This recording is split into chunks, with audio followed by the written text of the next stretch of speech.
Iran हमारा ये जिस पे कब्जा करके बैठ गए, हमको मारते मारते गुजरों को यहाँ छोड़ा है थोड़ा सा। ये लड़ाई लंबी चलेगी और मजबूत। आज तो एक टेलर है। 600 साल हमारा इस धरती पे राज रहा और तुम लोगों को कहाँ किस मोड़ पे लाके खड़ा कर दिया है। ये एक सवाल है, भाजपा सरकार ने अभी तक उस कर्मचारी को, जो ईडी का कर्मचारी है, जिसने हमारे विधायक के साथ इस तरह का हादसा किया, उसको अभी तक गिरफ्तार क्यों नहीं किया। हर अलग अलग पार्टी में नेता है तुम्हारे साथ ऐसा ही होता रहेगा। एक आवाज उठानी पड़ेगी आपको। सरकार जितना जोर लगा ले उसको बचाने का, लेकिन उसको हम बचने नहीं देंगे, क्योंकि उसने इस तरीके का काम किया। इस तरीके से तो गुलाम देश में भी कोई नहीं करता। डीजीपी को भी सोच समझ के कहीं लगाया जाता है। एक आध बार उत्तर प्रदेश में कहीं जहाँ लगा है, पूजा एक बार हरियाणा में लगा है, अरे बाकी गिनती खत्म है। अरे 18, 20 करोड़, 22 करोड़, 25। सरकार ने टारगेट बना लिया है हमारे समाज को कि इसको पीछे धकेला जाए। इस तरीके से पीछे नहीं हटेंगे। ईडी वाले इस प्रकार से उनकी सड़कों फाड़कर उनको कर देना, हम इसकी निंदा करते हैं। और देश भर से गुर्जर समाज के जो लोग हैं वो फिलहाल इस महापंचायत में पहुंचे हैं, जहां पर समालखा से पूर्व विधायक, कांग्रेस के पूर्व विधायक को मनी लॉन्ड्रिंग केस में ईडी के अधिकारियों के द्वारा गिरफ्तार किए जाने को लेकर अधिकारियों पर बदसलूकी करने के आरोप, जमीन पर धक्का देकर गिराने के, कपड़े फाड़ने के आरोप लगे, जिसके बाद में गुर्जर समाज के द्वारा रोष जताते हुए कई पंचायतें जो हैं वो की जा चुकी है। और आज जो है प्रस्तावित महापंचायत जो है समालखा अनाज मंडी में रखी गई है। हालांकि पूर्व विधायक धर्म सिंह छोकर अंतरिम जमानत पर जो है वो जेल से बाहर आ चुके हैं, लेकिन किस तरह से ये महापंचायत का उद्देश्य है, क्या कुछ मोटिव है, क्या उद्देश्य है, वो तमाम जानकारी इस महापंचायत में फैसला लिया जाएगा। तमाम देश भर से गुर्जर समाज के अलग अलग प्रदेशों के जो पदाधिकारी हैं वो सब पदाधिकारी फिलहाल यहाँ पर पहुंचे हैं। भाई थोड़ा सा पीछे दिखा दो भाई, बात सुनो, पीछे तो दिखाई नहीं दे रहा ना। भारत माता की। अरे जोड़ते बोलो भैया, हम भी भैसन ने छोड़ के जेवर से आए हैं उत्तर प्रदेश, पश्चिमी उत्तर प्रदेश से।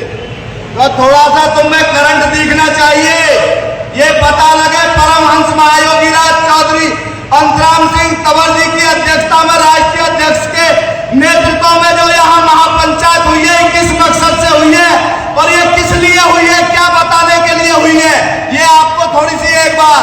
भारत माता की, भारत माता की। मैं गुरुजी अध्यक्ष जी अंतराम तंवर गुरु महाराज, आपका पूरे हिंदुस्तान में कश्मीर से लेकर कन्याकुमारी तक, नेपाल बॉर्डर से लेकर बाघा बॉर्डर तक हिंदुस्तान के अलग जगाने के लिए आप इस उम्र में, हम तो ये कहते हैं परमात्मा गुर्जर बिरादरी में आपको बार बार जन्म दे, ऐसे धरती पुत्र साथियों की गतिविधि जानने वाले। तो दोस्तों, ये कोई राजनीतिक मंच नहीं है। एक बात कहूंगा, वर्ल्ड ट्रेड की बात कहूंगा जो आपको बताने जा रहा हूं। हमारे 10 देशों में तो गुजरात माउंट एवरेस्ट के नाम से जाना जाता है। ईरान हमारा ये जिस पे कब्जा करके बैठ गए, हमको मारते मारते गुजरों को यहाँ छोड़ा है थोड़ा सा। देखिए, आपने सुना होगा दोस्तों, वहां चले जाओ, अफगानिस्तान गुजरों का है, ईरान, इराक और अजरबैजान। और भाई साहब, जो मैं कहूं तो होते होते हमारे साथ अत्याचार, तुम्हारे साथ 600 साल हमारा इस धरती पे राज रहा और तुम लोगों को कहां किस मोड़ पे लाके खड़ा कर दिया है। इसमें राजनीतिक भाषण नहीं है, ये गुजरों को एक करने का भाषण है। और कश्मीर से कन्याकुमारी तक, नेपाल बॉर्डर से बाघा बॉर्डर तक हिंदुस्तान के नेता बैठे हैं। हर जिले से, हर स्टेट से, हिंदुस्तान के कोने कोने से आए हुए यहाँ बैठे इस स्टेज पे अंतराम तंवर जी की अध्यक्षता में। अलग अलग नाम लूंगा तो सुबह से शाम तक नाम लेता रहूंगा।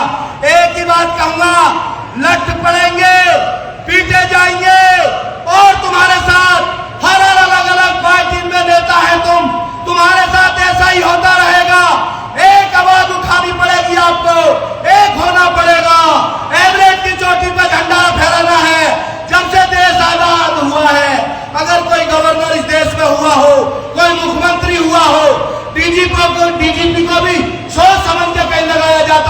बार उत्तर प्रदेश में कहीं जहां लगा है पूजा, एक बार हरियाणा में लगा है, अरे बाकी गिनती खत्म है।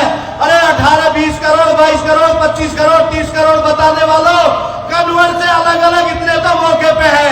अरे एक बार उठ पड़ो और लेके झंडा निकल पड़ो, अरे इकट्ठे होकर एक बार जयकारा लगा दो इस अंतराम तंवर जी की अध्यक्षता में। बोलिए भारत माता की। तो फिलहाल यहाँ पर मंच पर जो है तमाम पदाधिकारियों का संबोधन है जो कि अलग अलग स्टेट से आए हैं। संतोष रावल हमारे साथ है। संतोष जी, आज महापंचायत है और अंतरिम जमानत पर धर्म सिंह छोकर भी जो है वो बाहर आ चुके हैं।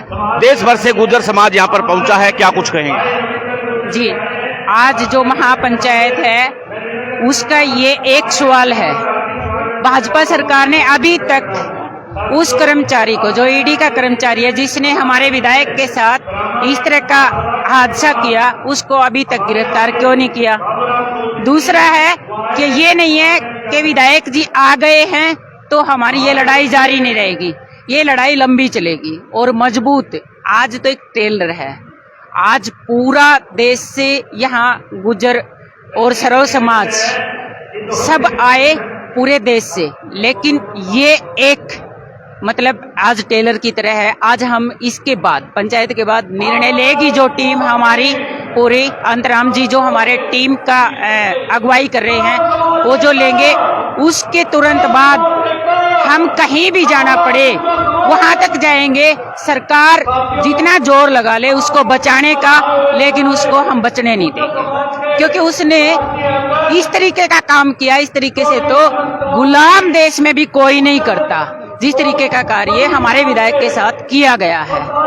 ये असहनीय है। और हम ये भी कहना चाहते हैं कि अलग अलग जैसे और भी विधायक तो बडाना का जो बलडोजर चलाया वो बीजेपी का, अलग अलग जो प्रणव जी हैं वो बीजेपी के हैं, जो यहाँ पे आज आके भी बैठे हुए हैं ये बीजेपी के हैं। तो आप ये बताइए कि एक निशाना साध रखा है कि सरकार ने टारगेट बना लिया है हमारे समाज को कि इसको पीछे धकेला जाए।